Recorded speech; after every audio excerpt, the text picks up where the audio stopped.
বাংলাদেশে জুলাই গণঅভ্যুত্থানের অনেক নেতার বিরুদ্ধে সম্প্রতি চাঁদাবাজি বা অবৈধ আর্থিক লেনদেন সহ নানা ধরনের অভিযোগ সামনে এসেছে। সামাজিক মাধ্যমে এ নিয়ে প্রকাশ্যেই বক্তব্য দিতে দেখা গিয়েছে সংগঠনটির অনেককেই। জুলাই অভ্যুত্থানের বছর না পেরোতেই এসব কর্মকাণ্ড নিয়ে চলছে নানা আলোচনা সমালোচনা।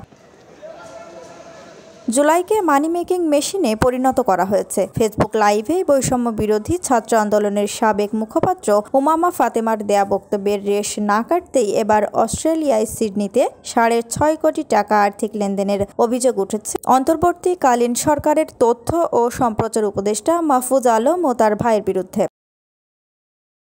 তবে নিজের ভেরিফাইড ফেসবুক পেজে এ নিয়ে পাল্টা পোস্টে মাহফুজ আলম তার বিরুদ্ধে আনা অভিযোগকে ষড়যন্ত্র বলে উল্লেখ করেছেন।